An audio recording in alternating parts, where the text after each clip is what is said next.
नमस्कार, मैं हूं शिरीष मिश्रा। छत्तीसगढ़ की बात में आप सभी का स्वागत है। छत्तीसगढ़ में एक बार फिर बिजली संकट गहराता दिख रहा है। सप्लाई की तुलना में डिमांड अधिक होने से उद्योगों की बिजली कट करनी पड़ रही है। दरअसल पहली बार ऐसा हो रहा है कि मानसून में भी बिजली की खपत गर्मी से ज़्यादा है। कम बारिश के किसान 24 घंटे कृषि पंपों से ही खेती की सिंचाई कर रहे हैं, जिससे बिजली की खपत बढ़ गई है। संकट को देखते हुए अभी उद्योगों में लोड शेडिंग की जा रही है। अधिकारियों के मुताबिक अगर हालात जल्द नहीं सुधरे तो ग्रामीण अंचल और घरेलू स्तर पर भी लोड शेडिंग की जा सकती है। बिजली संकट को लेकर सरकार दावा जरूर कर रही है कि जल्द हालात सामान्य हो जाएंगे, लेकिन बीजेपी उसे कटघरे में खड़ा कर रही है। इस मुद्दे पर चर्चा करेंगे, लेकिन उससे पहले देखते हैं एक रिपोर्ट।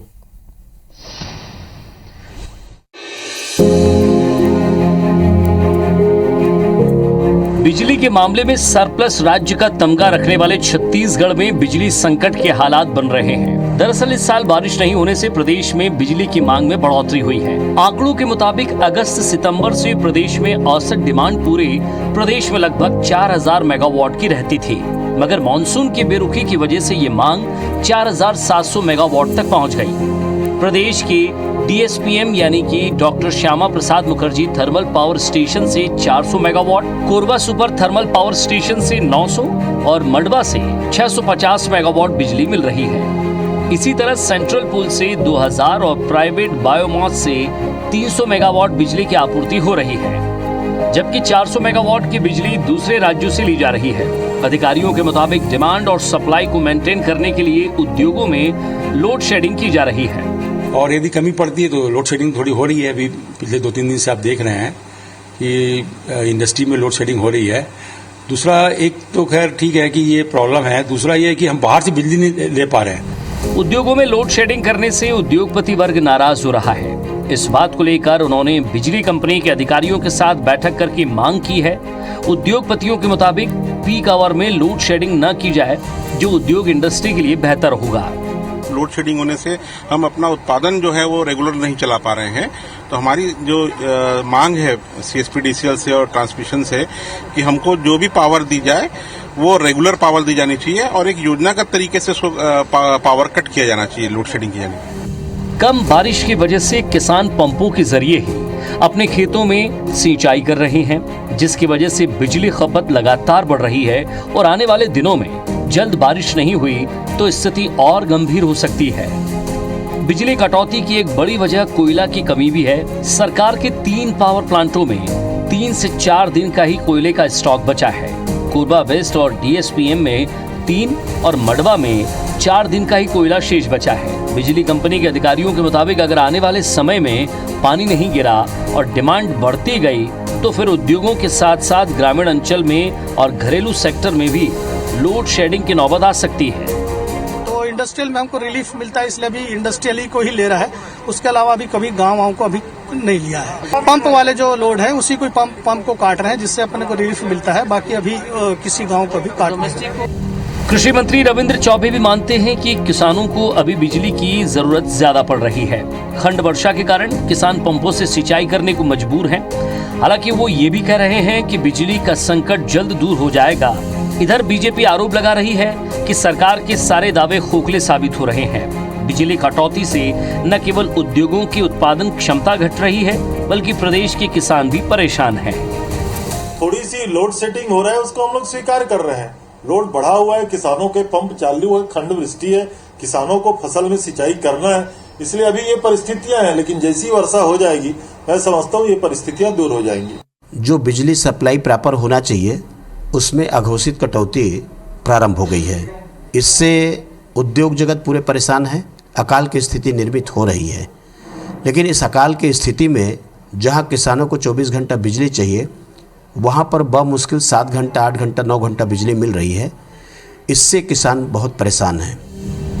बिजली विभाग के मुताबिक इन दिनों प्रदेश में डिमांड करीब 4700 मेगावाट की है, जबकि उपलब्धता 3850 मेगावाट की है। क्योंकि बारिश नहीं हो रही है और खेतों के लिए पंप के जरिए ही पानी की सप्लाई की जानी है। आगे त्योहारी सीजन है, लिहाजा आने वाले समय में बिजली की मांग और अधिक बढ़ना तय है। ऐसे में बिजली उत्पादन बढ़ाना और दूसरे राज्यों से ज्यादा बिजली लेना सरकार के लिए बड़ी चुनौती साबित होने वाला है। Star Jain, IBC 24, Raipur.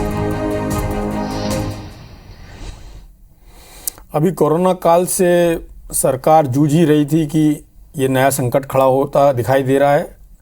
अकाल की एक आशंका जताई जा रही है। जो बांध है उनमें पानी कम है या उनमें पानी इतना कम है कि साल भर किस तरह से चलेगा, ये बड़ा संकट है।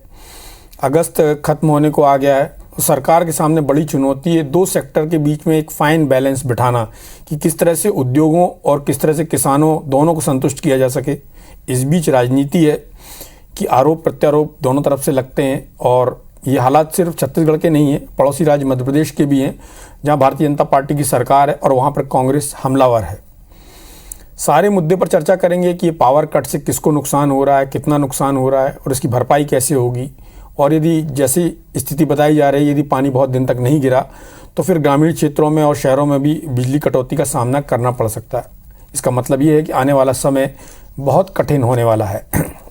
यदि स्थितियाँ ऐसी ही रही तो उम्मीद की जानी चाहिए कि समय पर पानी गिर जाए और किसानों और प्रदेश दोनों का भला हो सके। सारे मुद्दे पर चर्चा करने के लिए हमारे साथ दो खास मेहमान हैं। पूर्व विधायक श्रीचंद सुंदरानी जी हैं जो भारतीय जनता पार्टी का पक्ष रखेंगे। कांग्रेस से सुरेंद्र शर्मा जी हैं, अच्छे वक्ता हैं और कृषक कल्याण परिषद के चेयरमैन हैं। चूँकि कृषि पृष्ठभूमि से सुरेंद्र शर्मा जी आते हैं तो इस बारे में वो बेहतर बताएंगे जब इनसे इस बारे में चर्चा की जाएगी। शर्मा जी, जिस तरह से आपकी पार्टी के नेता और कृषि मंत्री रविंद्र चौबे जी ने साफ तौर पे कहा कि हम इस बात को स्वीकार करते हैं कि लोड शेडिंग हो रही है। धर्मलाल कौशिक जी का साफ तौर पर कहना है कि जितने घंटे बिजली चाहिए किसानों को उतने घंटे बिजली नहीं मिल रही। इन दोनों स्थितियों में जैसी की स्थिति बताई जा रही है, जो बिजली अधिकारी हैं उनका कहना है कि यदि ऐसी स्थिति रही या इससे थोड़ी सी ज़्यादा खराब स्थिति होती है तो एक बड़ी समस्या प्रदेश के सामने आ जाएगी। सरकार का प्लान बी क्या है, सरकार किस तरह से इससे बाहर आएगी, और ये जो भारतीय जनता पार्टी के आरोप हैं उस पर आपका क्या कहना है? देखिए डॉक्टर साहब, अभी आपने बहुत सी अच्छी बात, कोरोना संकट से उबरने के बाद आज हमारा जो प्रदेश है लगभग सूखे के संकट का सामना करने की स्थिति में आ चुका है। और ये जो प्राकृतिक आपदाएं हैं इसके लिए कोई सरकार जिम्मेदार होती नहीं है। आज की तारीख में ये निश्चित रूप से पूरे किसान जो है अपनी फसल बचाने के लिए पानी की उनकी आवश्यकता है और उसके लिए वो पूरी तरह से भूगर्भ जल पर निर्भर है, जो कि अधिकांश पंप जो है बिजली से चलते हैं, इसलिए उनकी मांग जरूरत से ज्यादा है। और निश्चित रूप से अभी हमारी प्राथमिकता में किसानों की फसल बचाना है, किसानों की जिंदगी बचाना है। इसलिए जो बिजली की थोड़ी बहुत कमी हो रही है उसके लिए लोड शेडिंग हो रहा है, इस बात को हमारे माननीय मंत्री जी ने भी स्वीकार किया है। ये एक ऐसी समस्या है, इस समस्या के समाधान के लिए हमारी सरकार तो ये चाहती है कि किसानों की फसल भी बचे और उद्योगपतियों को किसी संकट का सामना न करना पड़े, क्योंकि उद्योगपति ही या उनके उद्योग ही लोगों को रोजगार देते हैं, उत्पादन करते हैं, वो भी छत्तीसगढ़ की संपदा है और हमारी संपत्ति है। तो इनके बीच में निश्चित रूप से कोई न कोई रास्ता निकालना होगा और सरकार इस विषय में बहुत गंभीरतापूर्वक विचार कर रही है कि क्या अन्य राज्यों से बिजली की व्यवस्था की जाए या कोयला की आपूर्ति को बढ़ा करके बिजली के उत्पादन को सुनिश्चित किया जाए, या हो सकता है ईश्वरीय कृपा हो जाए और इस बीच में बारिश हो जाए। तो इन सारी परिस्थितियों पर सरकार की निगाह बनी हुई है और निश्चित रूप से ये इस बात को स्वीकार करने में मुझको हिचक नहीं है कि आज की तारीख में हम सूखे की स्थिति का सामना कर रहे हैं और उसके वजह से थोड़ी बहुत बिजली की कमी का भी सामना कर रहे हैं। शर्मा जी, जिस तरह से प्रदेश में ये बिजली संकट जिसके बारे में आपने भी चर्चा की, मैंने भी चर्चा की, तो एक इसमें कोयले की उपलब्धता एक बड़ा विषय आ रहा है। तो क्या सरकार को इसकी व्यवस्था पहले नहीं कर लेनी चाहिए थी? क्योंकि कोयले के बारे में तो ऐसा है कि उसको तो मंगाया जा सकता है या उसको खरीदा जा सकता है। कम से कम कोयला सरकार के पास होता तो जो अपने खुद के पावर प्लांट्स हैं वहाँ पर बहुत अच्छे से बिजली का उत्पादन हो पाता, जो हमारे दूसरे राज्यों के प्रति निर्भरता है वो भी कम हो जाती। क्योंकि जब छत्तीसगढ़ बना था तब से एक सरप्लस स्टेट है, हालांकि तब की तुलना में अब करीब 3 गुना खपत बढ़ चुकी है। ऐसी स्थिति में नए नए पावर प्लांट्स भी आ चुके हैं, लेकिन ये कोयले की उपलब्धता ये एक ऐसा विषय है जिसको हैंडल किया जा सकता था। नहीं, डॉक्टर साहब बात कहना सही है। और सरकारें या जो पावर प्लांट्स हैं, जो निजी पावर प्लांट्स हैं, वो सभी अभी अपने अपने मांग को सही समय पर प्रस्तुत कर देते हैं। उसके हिसाब से जो कोयला मंत्रालय है वो आवंटन करता है और वो प्राथमिकताओं के आधार पर आवंटन करता है। फिर उसकी आपूर्ति के लिए एक सिस्टम बना हुआ है, उसके हिसाब से आपूर्ति होती है। वैसे तो कोयला की आपूर्ति समय पर होते रहती है, 3-4 दिन का कोयला है बोल रहे हैं, तो हो सकता है इस बीच में कोयले की आपूर्ति हो जाए। मगर निश्चित रूप से अगर पानी पर निर्भरता घटेगी तो कोयला पर निर्भरता निश्चित रूप से बढ़ना है। तो इस बात को सुनिश्चित करना होगा कि कोयला की आपूर्ति को समयबद्ध ढंग से सुनिश्चित किया जाए। श्रीचंद जी, आपने सुना होगा सुरेंद्र शर्मा जी को, और इसके अलावा आपने अपनी पार्टी के नेताओं का भी बयान सुना होगा और कृषि मंत्री का भी। छत्तीसगढ़ में बिजली सरप्लस रही है, लेकिन अभी जिस तरह से कृषि पर भी लोगों का बहुत ज़्यादा जोर है, और कांग्रेस सरकार के आने के बाद जिस तरह से धान का रकबा और दूसरी फसलों का रकबा भी बढ़ रहा है, तो ऐसे में सरकार के सामने चैलेंजेस तो हैं। और इसी बीच में आपकी पार्टी के जो नेता हैं वो लगातार आरोप लगा रहे हैं। तो आपको ये नहीं देखना चाहिए कि पड़ोसी राज्य मध्य प्रदेश में क्या स्थिति है, वहाँ पर भी वो सरप्लस स्टेट में आ चुका था, उसके बाद आज वहाँ पर भी जगह जगह लोड शेडिंग हो रही है। आपकी पार्टी के जो वहाँ पर नेता हैं वो अपनी ही सरकार को घेर रहे हैं।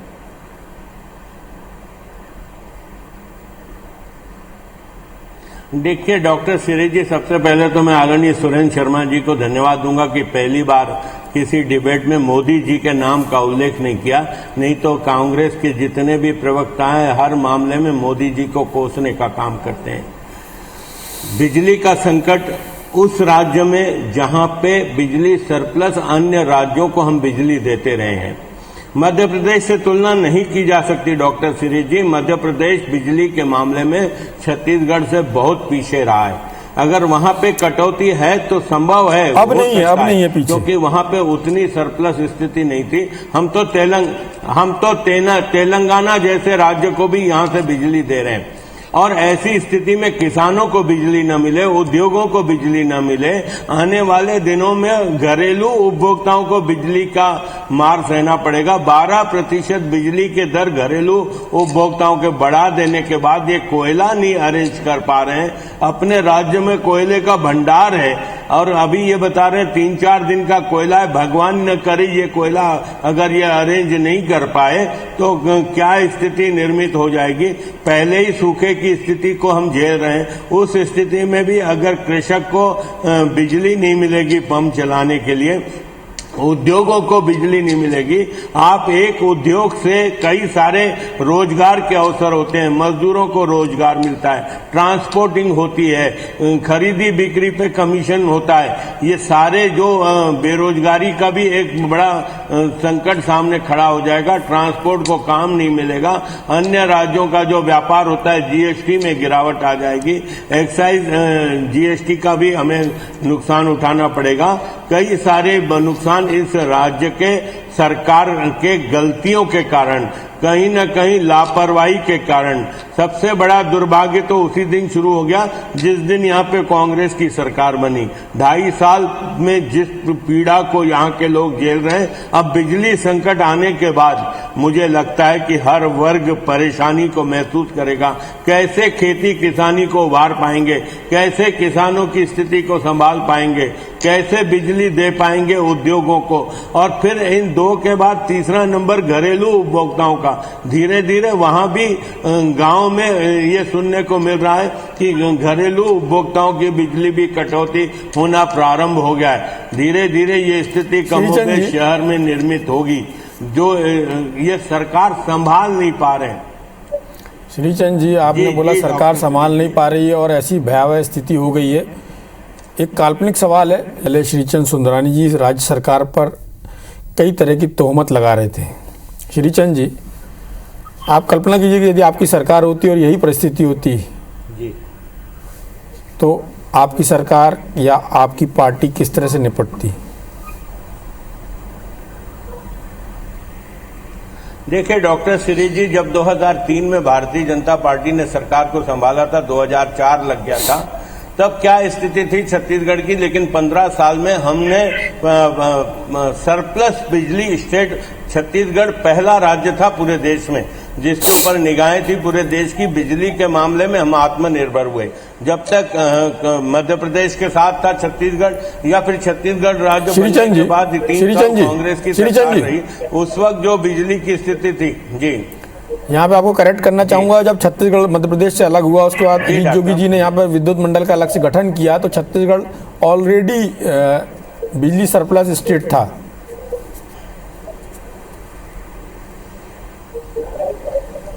देखिए, मैं ये नहीं कहता कि सरकारों ने कोई काम नहीं किया, हो सकता 3 साल में भी काम हुआ हो जब कांग्रेस की सरकार रही, लेकिन जो आत्मनिर्भरता डॉक्टर रमन सिंह जी के 15 साल की सरकार में बिजली के मामले में हमने हासिल किया था, इन्होंने 2.5 साल में इस प्रदेश को बिजली के मामले में बंटाधार कर दिया। श्रीचंद जी, एक बात बताऊं, जब आपकी सरकार थी उस समय विद्युत मंडल एकीकृत था, उसके बाद जो उसको 5 हिस्से में बांटा, उस समय विद्युत मंडल के पास करीब 3,000 करोड़ की एफडी थी और विद्युत मंडल 9,000 करोड़ के घाटे में आया। इसका मतलब हुआ करीब 12,000 करोड़ का घाटा हुआ है। आपकी सरकार के कार्यकाल में ही हुआ है ये। देखिए, हमने जनता पर भार नहीं आने दिया। हमने जनता 12,000 करोड़ कहाँ गया? इन्होंने 12% बिजली का दाम बढ़ा दिया। हमने सब 12,000 करोड़ का अगर लेखा जोखा, अगर मुझे आप पहले से अगर जानकारी देते या कल डिबेट रख ले, मैं पूरा लेखा जोखे के साथ बैठूंगा इनके 2.5 साल के कार्यकाल की। और चलिए, अभी बात तो बिजली सरप्लस, बिजली कटौती, बिजली को लेकर जो संकट है उस पर हो रही है, और उसमें चूंकि आपने बोला कि भारतीय जनता पार्टी ने बहुत अच्छा काम किया, तो ये एक जरूरत महसूस की जा रही है कि अलग अलग जो 5 कंपनियां बनाई गई उसके कारण विद्युत मंडल का ज़्यादा नुकसान हुआ। आपने इनकम टैक्स बचाने, उससे इनकम टैक्स का भी नुकसान हो रहा है, क्योंकि एक जो कंपनी है वो ज़्यादा प्रॉफिट कमाती है, जिसके कारण इनकम टैक्स देना पड़ता है, वहीं दूसरे का जो घाटा है वो सरकार के लिए एक परेशानी का सबब होता है। सुरेंद्र जी, आपने श्रीचंद जी को भी सुना है। श्रीचंद जी का कहना है कि उनकी पार्टी की जो सरकार थी उसने बहुत मजबूत स्थिति में ला दिया था, और आपकी पार्टी जब से सरकार आई है तब से ये स्थिति निर्मित हो रही है। देखिए श्री जी, सबसे पहली बात तो ये कि हमारे मित्र श्रीचंद सुंदरानी जी ने कहा कि तब से सरकार बनी है तब से दुर्भाग्य चालू हुआ है। मैं स्वीकार करता हूं कि भारतीय जनता पार्टी का दुर्भाग्य उस दिन से चालू हुआ है। इसमें इस बात को स्वीकार करने में मुझको आपत्ति नहीं। अब बात यह है, अभी आपने जैसे कहा कि 12,000 करोड़ रुपए के हिसाब कौन देगा? इसका टैक्स तो जनता देती है ना। आप बोलते हैं जनता के ऊपर बोझ नहीं आने दिया, और मड़वा प्रोजेक्ट जो बना है उसी के मुकाबले में मध्य प्रदेश में मड़वा प्रोजेक्ट बना है, और दोनों भारतीय जनता पार्टी की सरकार ने बनाया है, और सेम कैपेसिटी की सेम प्लेसमेंट में वो जगह बनी है, तो छत्तीसगढ़ का दुगने कीमत पे बना है, और उसमें भी उत्पादन शुरू नहीं हो पाया। जिस औसत से उसका उत्पादन होना था वो उत्पादन चालू नहीं हो पाया। तो भारतीय जनता पार्टी ने 15 साल में बिजली के नाम पे, कोयले के नाम पे लूट बचाई है जी। एक सीधा सा सवाल और सीधा सा उत्तर चाहूंगा कि सरकार का प्लान बी क्या है? प्लान बी ये है डॉक्टर साहब कि ये प्राकृतिक आपदा के समय है, और प्राकृतिक आपदा के समय हमको अपने पास उपलब्ध संसाधनों में प्राथमिकता तय करनी पड़ेगी कि पहले हमको किसको बचाना है। तो सबसे पहली बात तो ये है कि छत्तीसगढ़ की जनता के पेयजल की योजना को सुनिश्चित रखना जरूरी है कि आने वाले समय में कम से कम पीने के पानी और निस्तार के लिए पानी की समस्या न हो। उसके बाद किसानों की फसल बचाना, और उसके अलावा उद्योगों को भी संरक्षण देने के काम, ये इस प्राथमिकता के आधार पर सरकार काम कर रही है। अगर भारतीय जनता पार्टी कहे कि भाई कांग्रेस आई है तो पानी नहीं गिर रहा है, तो अब इसका तो हमारे पास जवाब है नहीं। तो निश्चित रूप से हम एक संकट के समय से गुजर रहे हैं, और ऐसी स्थिति में सभी के हितों का ध्यान रखना, किसानों के हितों का ध्यान रखना, उद्योगपतियों के हितों का ध्यान रखना, बिजली के उद्योग उपभोक्ताओं का ध्यान रखना, ये सरकार की जिम्मेदारी है। और हमारा प्लान भी ये है कि इसमें समन्वय स्थापित करके सभी के हितों को। चलिए, उद्योगों पर बिजली का संकट तो है, लेकिन जिस तरह से सुरेंद्र शर्मा जी कह रहे हैं, उनका कहना है कि सरकार इन दोनों के बीच में, उद्योगों और कृषि दोनों के बीच में समन्वय स्थापित करके इसका हल निकालने की कोशिश करेगी, और उम्मीद की जानी चाहिए कि समय पर पानी गिर जाए और समय पर कोयला उपलब्ध हो जाए, ताकि प्रदेश के उद्योग और किसान दोनों परेशान ना हो। इस चर्चा में भाग लेने के लिए आप दोनों का बहुत बहुत धन्यवाद। नमस्कार।